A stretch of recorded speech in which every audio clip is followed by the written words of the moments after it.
Amém? Vamos junto também. Temos algo para compartilhar. Nós tivemos um dia bem intenso, né? Logo cedo, né? Fomos acionados para um velório. Eu acredito que a Anchieta está sabendo, né? Do acidente de moto.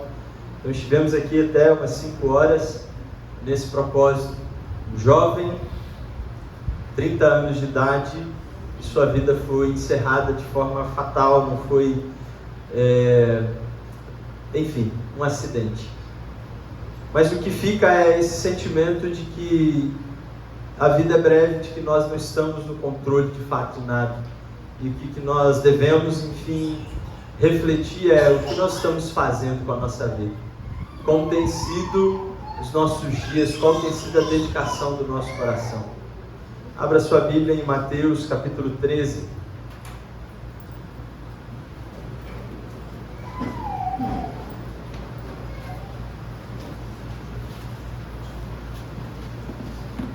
Evangelho de Mateus, capítulo 13.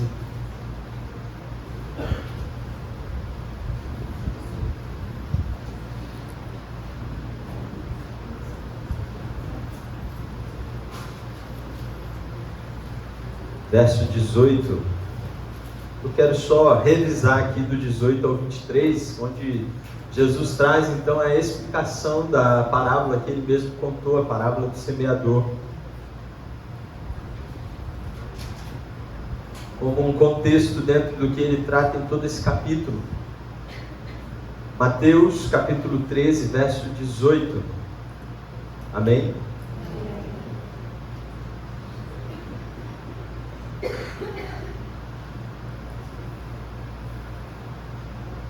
Portanto, ouçam o que significa a parábola do semeador. Quando alguém ouve a mensagem do reino e não a entende, o maligno vem e lhe arranca o que foi semeado em seu coração. Este é o que foi semeado à beira do caminho. Quanto ao que foi semeado em terreno pedregoso, este é aquele que ouve a palavra e logo a recebe com alegria. Todavia, visto que não tem raiz em si mesmo, permanece por pouco tempo. E quando surge alguma tribulação ou perseguição, por causa da palavra, logo a abandona.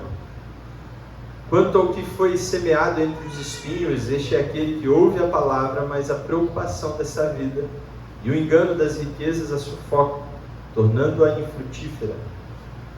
E finalmente, o que foi semeado em boa terra, este é aquele que ouve a palavra e entende e dá uma colheita de 100, 60 e 30 por 1.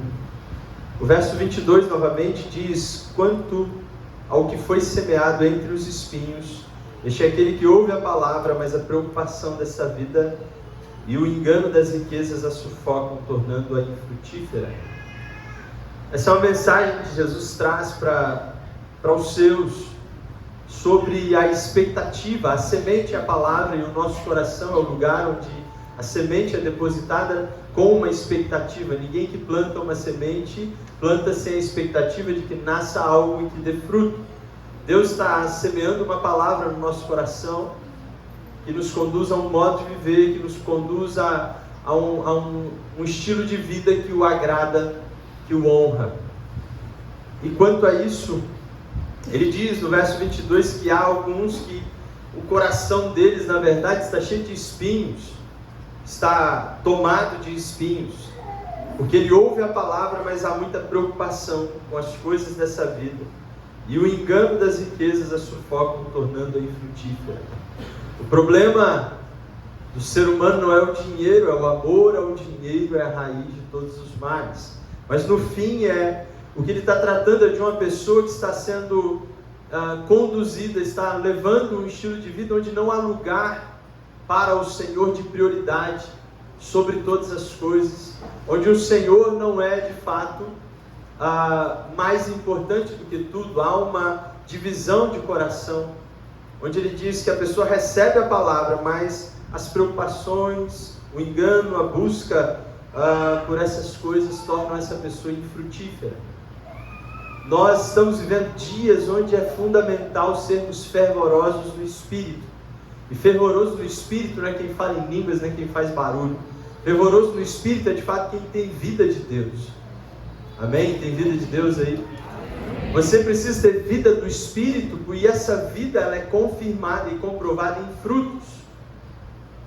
Aquele que tem fruto do Espírito, ele então revela que há um nutriente, ele está plantado junto ao ribeiro de águas, ou seja, ele está nutrido pela palavra do Senhor, como diz o Salmo 1.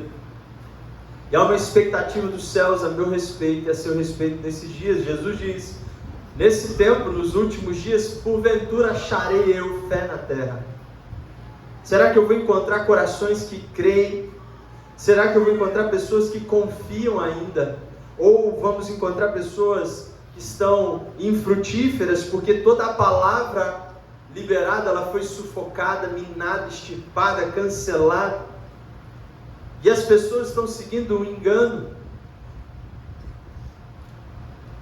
Volto na perspectiva do velório de hoje à tarde. As pessoas acham e vivem: eu sou jovem ainda, eu tenho muito o que viver, eu estou no controle da minha vida, eu sei o que estou fazendo, para onde indo, eu estou no controle. Até que algo acontece e prova totalmente o contrário. As pessoas estão vivendo enganadas, e o problema é quando elas estão vivendo no engano dentro da igreja. Porque esse tipo de pessoa que Jesus está dizendo, eles estão recebendo a semente. Vocês estão recebendo a semente da palavra, amém? Amém. A questão é: há fruto? Ou nós estamos nos enganando, achando que somos uma terra boa que produz fruto a 100, a 60 e a 30 por 1? Será que nós somos de fato uma terra boa que tem recebido a palavra da verdade, tem frutificado? Ou nós estamos enganando a nós mesmos com uma aparência de boa terra, mas que no fundo esconde uma essência que não corresponde ao anseio do Senhor? A ideia aqui não é ser religioso e crítico e apontar o dedo para você, mas é uma reflexão sobre o meu coração, porque eu preciso estar frutífero e não ocupado. São coisas totalmente diferentes. Eu preciso estar frutífero e não pregando todo dia, porque não me adianta pregar todo dia se não há discípulos sendo gerados. Amém? O nosso chamado, sobretudo, é fazer discípulos, gerar pessoas iguais a Cristo. E nós estamos empenhados nesse propósito.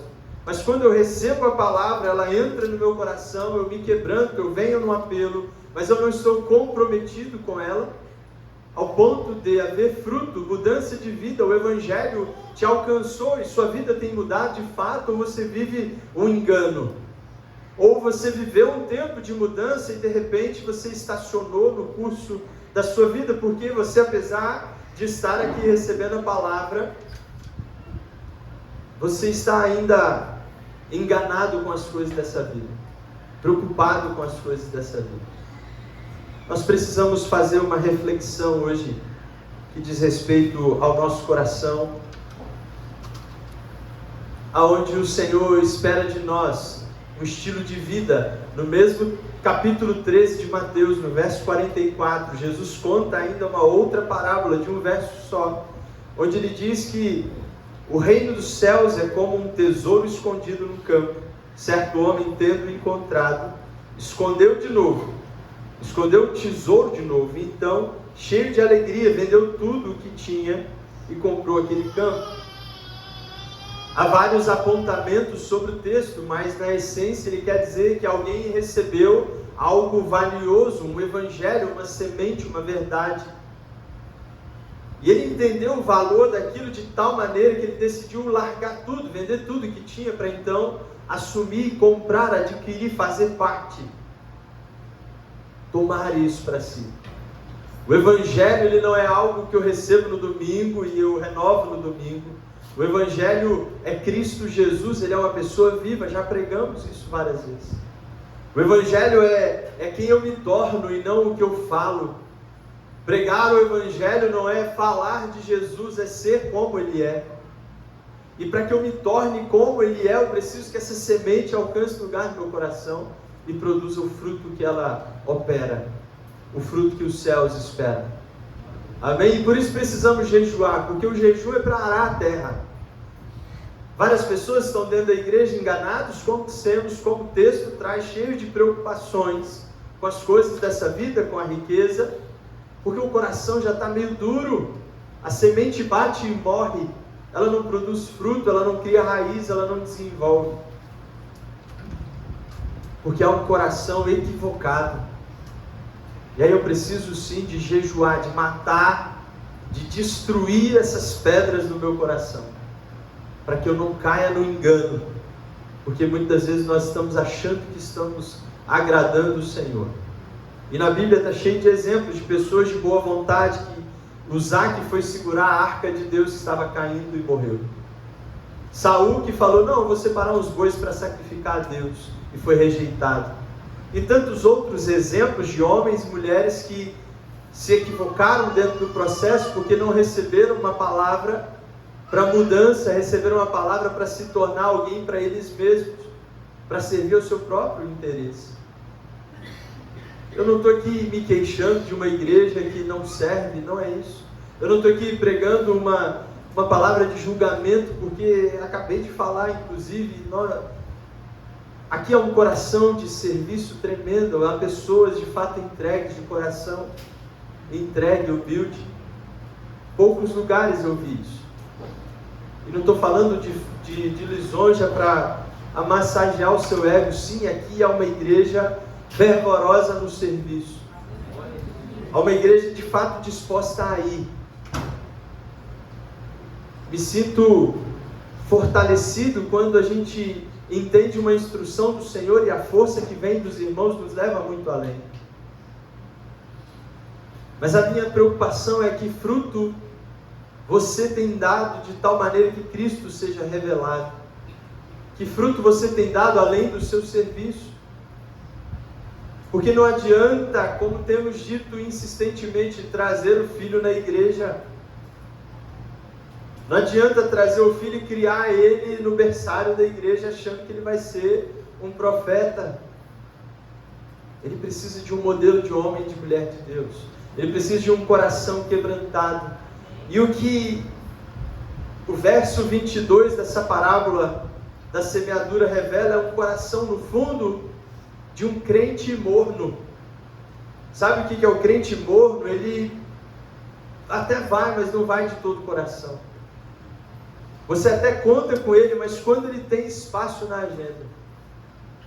Mas o que eu tenho visto aqui são pessoas que saem do serviço cansadas de uma semana, muitas vezes vêm e se dedicam em obra, em cuidar, em ministrar, em servir.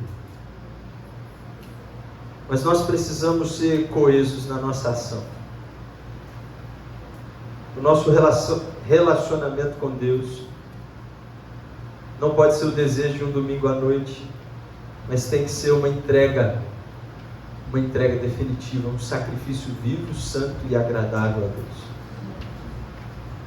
No último dia o Senhor diz, eu vou vomitar aqueles que são mortos, aqueles que recebem a palavra, mas não permitem que a palavra produza um fruto. É como eu receber uma instrução de Deus, um desafio, um chamado de Deus e não admitir aquilo para a minha vida, porque eu estou preocupado com as minhas coisas. Mas o que a gente aprende é que o Senhor trabalha enquanto a gente dorme. Então o sentido da nossa vida não é prover as nossas coisas, mas é entender que enquanto estamos provendo, enquanto estamos nos movendo, há alguém sobre todas as coisas que eu devo servir. E a palavra da verdade me chama a andar nesse nível de temor, andar nesse nível de coração. Há vários textos que eu parei para refletir. Romanos 6, 1 e 2 diz: que diremos então? Continuaremos pecando para que a graça aumente? De maneira nenhuma. Nós os que morremos para o pecado, como podemos continuar vivendo nele? Paulo está levando o povo a uma reflexão onde a graça de Deus ela foi suficiente para nos perdoar os pecados, para nos salvar. Mas aí ele fala de um estilo de vida, de alguém que recebeu a graça ao favor do Senhor.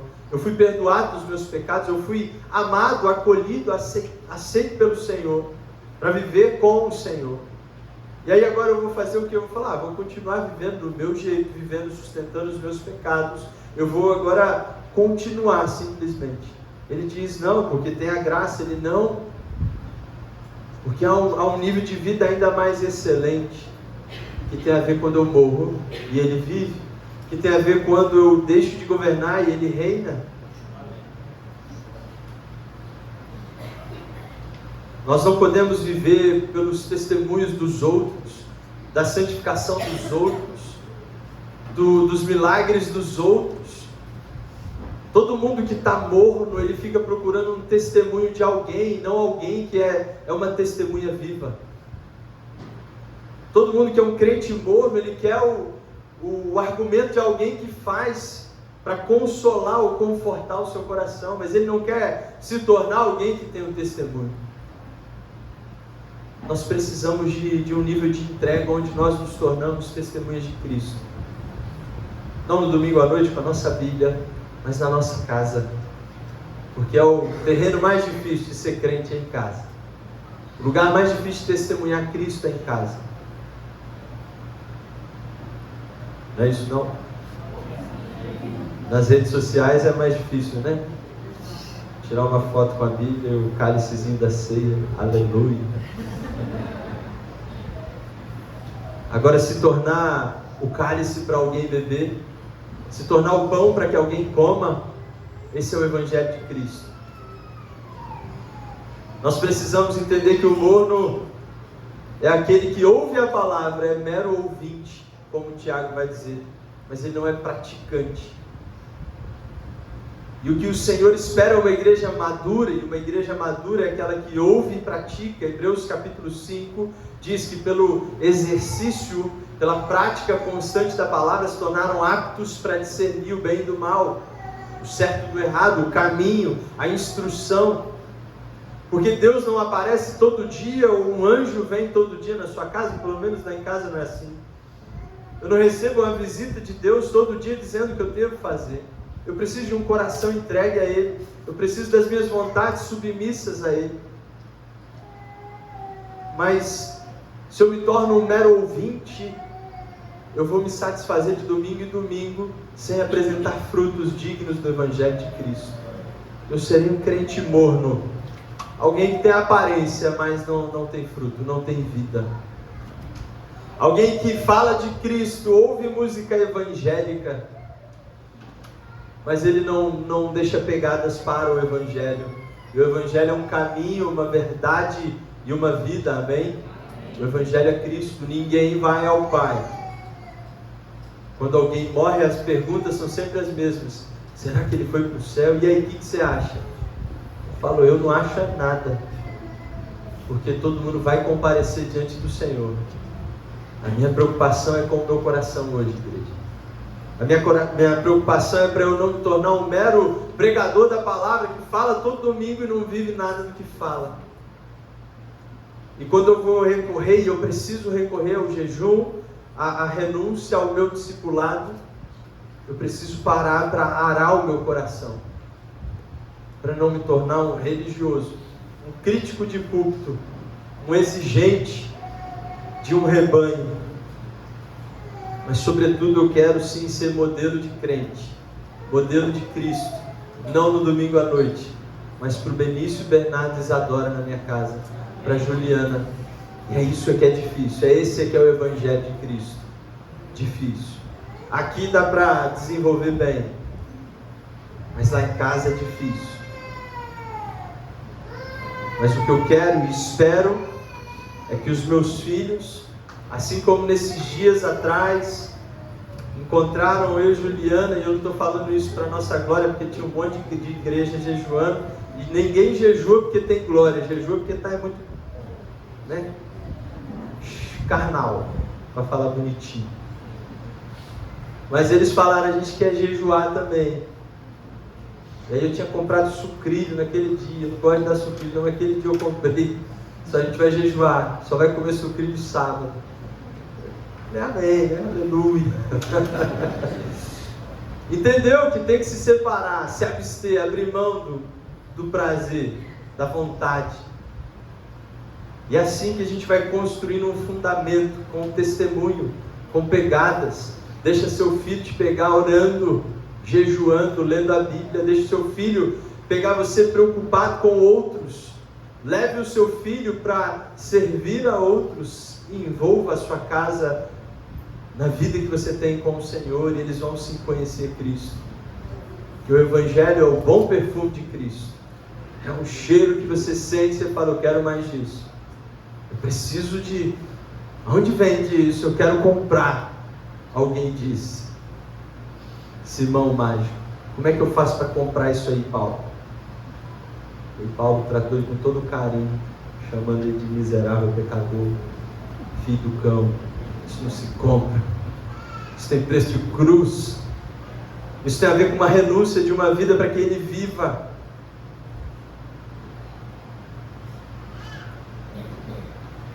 Nós precisamos compartilhar e confessar diante dos homens quem nós somos em Deus e para Deus. Jesus diz, quem pois me confessar diante dos homens, eu também o confessarei diante do meu Pai que está nos céus. Mas aquele que me negar diante dos homens, eu também o negarei diante do meu Pai que está nos céus. Jesus não está dizendo para você não dizer para os amigos que você não é crente. Sabe? Eu lembro quando eu era novo convertido, que eu ia para a praia, e aí os amigos falaram, pô, virou crente, está indo na igreja? Eu falei, tô. Pô, legal. Até o outro sábado. E aí eles estavam na moda aquela música, erguer as mãos e dar glória a Deus. Lembra? Erguer as mãos. Padre Marcelo. Eu tô chegando na praia, todo mundo virou para me erguer. Pá, pá. Coreografia. Nem na igreja faz igual aquilo. Satanás miserável. Não é a vergonha disso. Não é deixar de admitir Cristo. Não é negar Cristo nessas horas. Mas é quando a minha vida não revela Cristo. Não, Jesus não nos procurou e nos deu um rótulo de religiosidades e cumprimentos religiosos. Jesus nos chamou para ter vida dele. Ele falou, estou abrindo mão da minha vida, recebe agora a vida do Espírito. Portanto, não é negar uma aparência. Eu vou esconder Bíblia, eu não levo Bíblia de papel, eu só levo no celular para ninguém saber que é crente. Isso já foi pregado, já ouvi várias palavras assim, mas não é isso o que o Senhor está dizendo. Ele está dizendo, se a sua vida não tem parte com Cristo, Ele vai dizer no último dia, diante do tribunal do Senhor, eu não te conheço. Porque você não tinha vida comigo. Não tem a ver com o domingo, com o meu rótulo de crente, com o meu vestidão, com o meu terno, com as minhas coisas gospel. Tem a ver com a minha essência. Uma substituição de vida da carne por uma vida no Espírito. Portanto, ser igreja não é um lugar para procurar ser bonzinho. Não é um lugar para achar que nós somos de fato dignos. Mas é um lugar onde eu manifesto de fato a minha essência. Fariseu morno, que tinha aparência de crente, ele diz, em pé orava no íntimo, Deus, eu te agradeço porque não sou como os outros homens, ladrões, corruptos, adúlteros, nem mesmo como esse publicano. Jejuo 2 vezes por semana, olha aí, já está falando com a gente. E dou o dízimo de tudo quanto ganho. Está em Lucas 18, 11 e 12. O fariseu orando, ele se comparava com o mundo. Irmão, você não pode nem ter se convertido, você que está aqui hoje batizado, não pode ter conhecimento nenhum da Bíblia. Mas se você comparar com o reino das trevas, onde o diabo opera, você vai achar sim gente ruim. E você vai ser bom. Se você está 1 ano, 5 anos, 10 anos no Evangelho, você está quase virando anjo. Se você se comparar com o mundo. E o fariseu, morno, sem frutos, ele se comparava com o mundo. Mas Jesus diz, eu sou o modelo. E aí é onde a gente diminui e fala, Senhor, eu sou nada sem o Senhor. Eu não posso nada sem o Senhor. Então eu preciso de uma visão correta de quem eu sou no reino de Deus, para que eu apresente o fruto correto do reino. Para que eu manifeste o viver que agrada ao Senhor. E aí o meu jejum não é uma... Sabe, Senhor, olha o quanto eu mereço a sua bondade e amor. Não, o meu jejum é para, Senhor, achar algo bom em mim. Traz algo bom para mim. Se há caminhos maus, arranca, como o salmista ora. Mas a minha decisão não é de ter uma aparência, não é uma decisão de algo que agrada a aparência das coisas, mas eu fui chamado para satisfazer aquele que é santo. A gente acabou de declarar que santo, incomparável. Nós servimos a alguém muito grande e poderoso.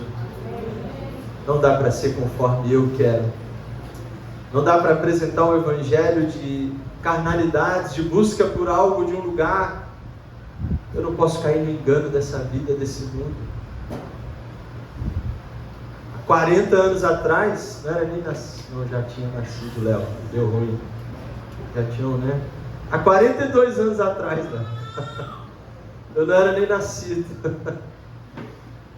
Mas nas novelas, quem beijava na boca era tida como prostituta. Há 20 anos atrás tinha aí o... Não sei se é 20 anos, não estou chutando, viu? Não sei o que da Anitta, na presença da Anitta, lembra? Como é que é? Não pode falar, não é pegadinha não. Presença, isso.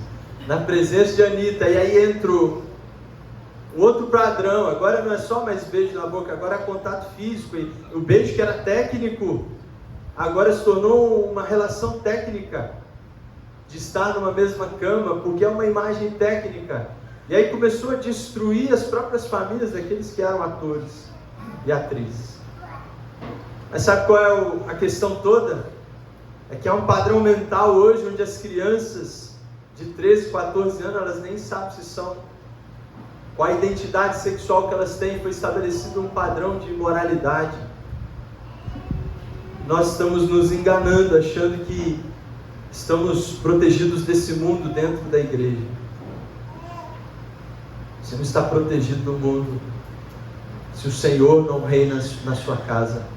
Se o Senhor não guarda a tua casa, em vão você vem para a igreja. Está na Bíblia assim não, viu? Se o Senhor não está guardando a sua casa, você está iludido. Você precisa sim entender que nesse mundo vão haver aflições, tem guerra. Terminou domingo passado a noite, tremendo, que conferência, que tempo precioso. Irmãos servindo, aprendendo, né, Neto? Quanto é difícil cuidar de criança. Mas chegou na segunda-feira, não sei o que aconteceu. Na segunda parecia um velório, e aí a terça, guerra e problema, e sexta-feira eu comecei a receber mensagem: pastor, eu sonhei com você. Depois de eu ter uma noite inteira vendo um leão, não era o leão da tribo de Judá não, era um leão feio. Pastor, eu sonhei com você, sua casa, estava numa festa na igreja, em cima da igreja, eu tinha um tambor tocando, macumba, guerra, e Deus revelando a guerra, e a gente se posicionando em oração. Quem guarda a minha casa é o Senhor, não porque eu sou pastor, não porque eu venho da igreja, mas porque o apontamento é estar debaixo das asas dele, é estar de todo o coração nele, é estar de todo o coração nele. No fundo eu quero aqui só dizer: Jesus nos chamou para amá-lo de todo o coração, com toda a sua força, alma e entendimento. E nesse estilo de vida haverá fruto. Nesse estilo de vida o Senhor vai se agradar de você. Nesse estilo de vida, sim, você vai ser conhecido de Deus, amigo de Deus. E as pessoas também te conhecerão como amigo de Deus. O que a gente não pode é viver enganado. O que a gente não pode é aceitar um estilo de vida meio, morno, medíocre, à margem. Eu preciso estar totalmente entregue.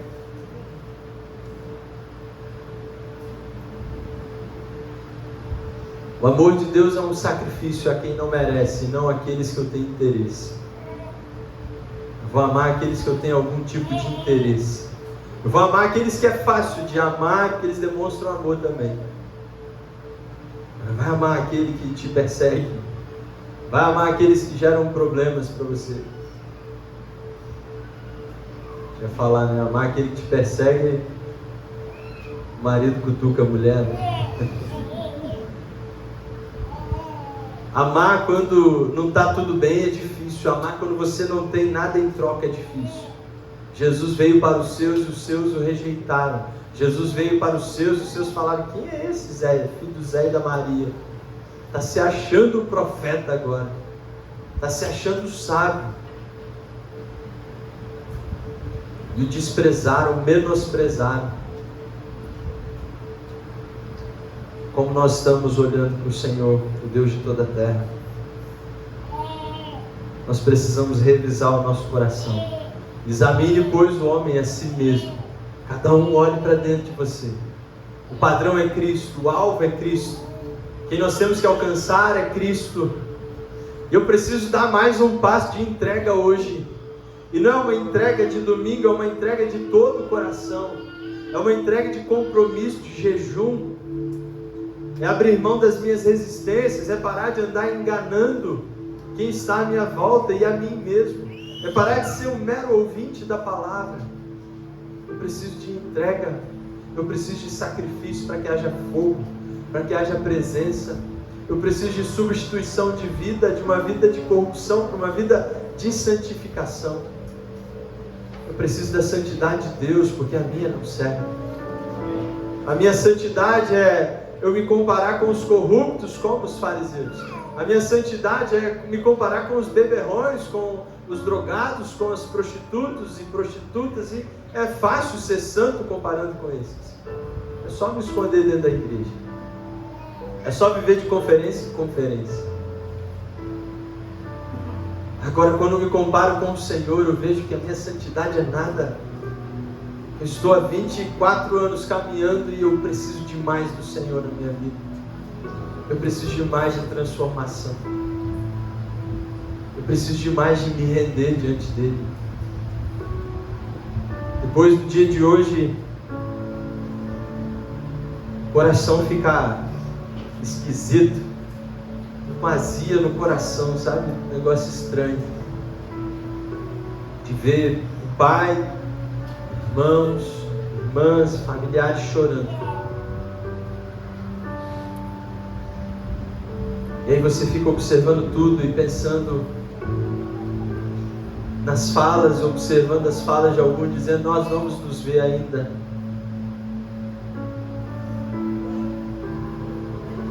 Há uma esperança de nós estarmos eternamente juntos, toda a sua casa junto.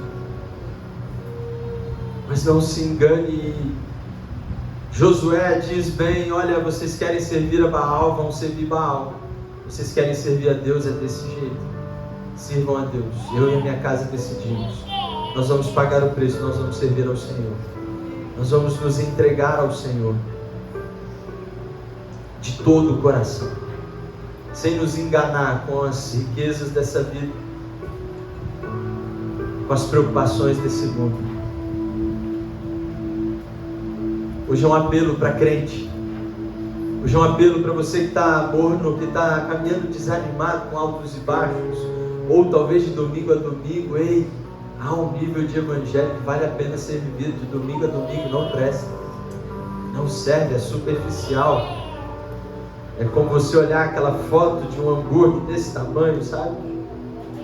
E quando você vai ver aquele hambúrguer, aquela empresa que eu vou falar o nome, McDonald's, é frustrante demais. Você querer um banquete de repente. É como você ir no mercado e comprar uma picanha e quando você vai ver é colchão duro, chega a doer a gengiva. Deus preparou um banquete para nós, irmãos, mas esse banquete é a própria vida dele. E aquele que come dele e bebe dele jamais vai ter fome, jamais vai ter sede, jamais vai ter necessidade. Há um nível de evangelho onde o pecado é nada perto dele, porque ele é vida. Ele é vida de verdade. Deixa Ele substituir a sua vida e dar sentido. Para de se enganar nas coisas desse mundo. Se entrega totalmente, porque há uma vida, há um caráter genuíno para Ele transmitir a nós. Uma vida e vida em abundância. Amém? Eu quero te contar a orar. Você precisa orar. Eu quero orar pela minha vida hoje, você ora pela sua. Mas ore de todo o coração, ore crendo. Ore como se fosse a sua última oração, porque aqui ninguém